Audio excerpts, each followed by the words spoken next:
Okay, welcome to RTV. నేను మీ శ్రీనివాస్. రాష్ట్రంలో YCP ప్రభుత్వం అభ్యర్థులు మార్పులు చేర్పులు అయితే చేస్తుంది. అందులో భాగంగా ఇప్పటి వరకు కూడా ఎవరు ఊహించని పేరైతే తెర మీదకు తీసుకురావడం జరిగింది. ప్రకాశం జిల్లా కనిగిరి నియోజకవర్గం నుంచి ఆ పేరును కూడా మొదటిసారి ప్రస్తావించింది ప్రకాశం జిల్లా ఆర్టీవీ తరఫు నుంచే. ఇప్పటి వరకు కూడా ఎవరికి తెలియని ఆ పేరు మొదటిసారిగా స్క్రీన్ మీదకు తీసుకొచ్చి ఈ అభ్యర్థే రానున్న 2024 ఎన్నికలు వైఎస్ఆర్సీపీ నుంచి కూడా పోటీలో ఉండబోతున్నారని చెప్పేసి కూడా ఆర్టీవీ ద్వారా అయితే ప్రసారం చేయడం జరిగింది.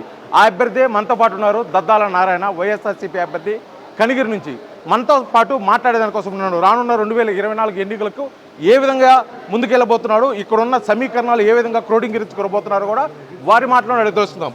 దద్దాల నారాయణ గారు నమస్కారం. మొదటగా ఆర్టీవీ తరఫున మీకు శుభాకాంక్షలు తెలియజేస్తున్నాం. రానున్న 2024 ఎన్నికల్లో వైఎస్ఆర్సీపీ అభ్యర్థిగా, అదేవిధంగా శాసనసభ నియోజకవర్గ ఇన్ఛార్జ్గా కూడా మీ పేరును నిర్ణయించడం జరిగింది. దీని పట్ల మీరు ఏ విధంగా ఫీల్ అవుతున్నారు? చాలా సంతోషంగా ఫీల్ అవుతున్నారు.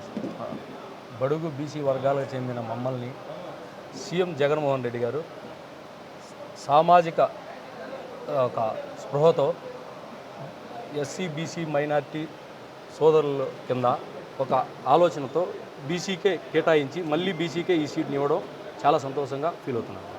గతంలో ఇక్కడ వైఎస్ఆర్సీపీ అభ్యర్థిగా ఒక బీసీ అభ్యర్థి ఉన్నాడు. స్థానిక శాసనసభ్యులు కాదని దద్దాల నారాయణ స్క్రీన్ మీద తీసుకురావడం గల కారణం?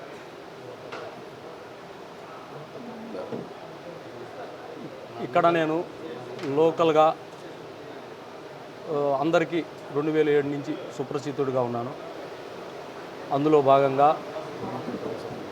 స్థానికులు అవసరమని కోరుకోవడం వలన మా బాలినేని శ్రీనివాసరెడ్డి సారు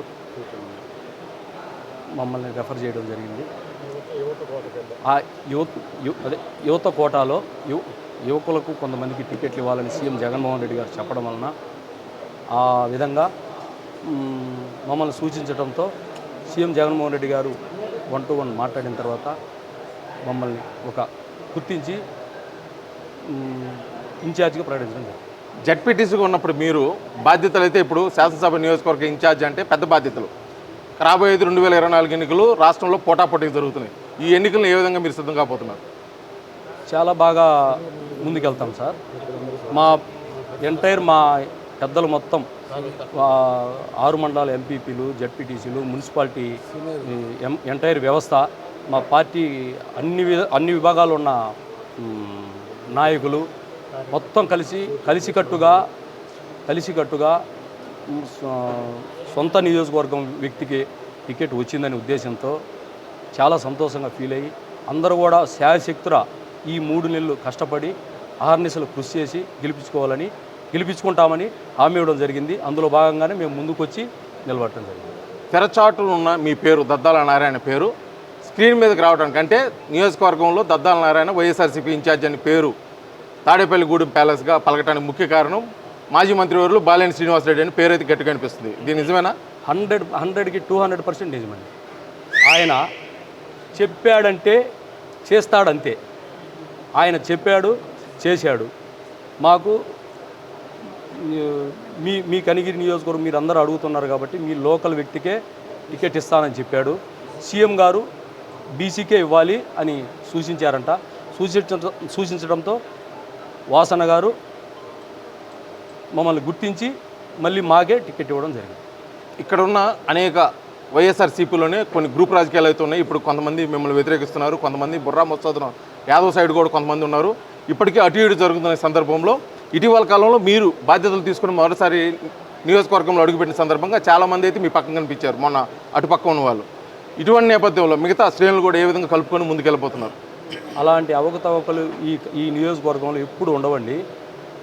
ఎవరైనా 2014 నుంచి 2023 వరకు ఒక వ్యక్తితో ట్రావెల్ చేసినప్పుడు, ఆయన ఒక ఎమ్మెల్యేగా ఉన్నప్పుడు, ఎమ్మటే ఒక ఎమ్మెల్యేని కాదని ఇన్ఛార్జిగా ఒకరిని ప్రకటించినప్పుడు ఏదో కొంచెం చిన్నవి అలకమనకలు ఆయన వ్యక్తి నుంచి కొంతమంది లబ్ధి పొందిన వాళ్ళు వీళ్ళు అనడం ఆయన సహజం. 1-2 రోజులు మాత్రమే జరిగింది.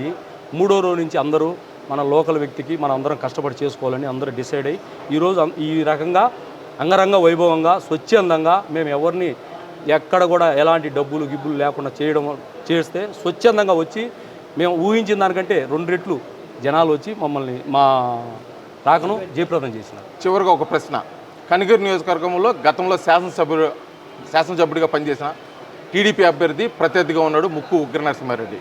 అతను అనుభవం ముందు మీ అనుభవం సరిపోదు, కానీ ఈ 2024 ఎన్నికలకు ఏ విధంగా మీరు ముందుకెళ్ళబోతారు? అలా ఏముండదన్న, మా కాన్స్టిట్యున్సీలో నాకంటే చాలా పెద్దలు అందరూ అండదండలు నాకున్నాయి. వాళ్ళందరి సూచనలు సలహాలతో మేము ముందుకెళ్తాం. ఇది మొత్తానికైతే రానున్న 2024 ఎన్నికల్లో కేవలం శ్రేణులను కలుపుకొని కనిగిరి నియోజకవర్గంలోని అన్ని కులాలకు మతాలకు అతీతంగా కూడా అన్ని వర్గాలను కలుపుకొని జడ్పీటీసీలను ఎంపీటీసీలను కూడా ఏకం చేసుకొని 2024 ఎన్నికలు అయితే విజయం సాధించి కనిగిరి నియోజకవర్గంలో వైసీపీ జెండాను ఎగురవేస్తారని చెప్పేసి కూడా ఇక్కడ వైసీపీ ఇన్ఛార్జ్ దద్దాల నారాయణ అయితే మనకు తెలియజేస్తున్నారు. వీడియో జర్నలిస్ట్ లక్ష్మణ్తో శ్రీనివాస్, RTV కనిగిరి, ప్రకాశం జిల్లా.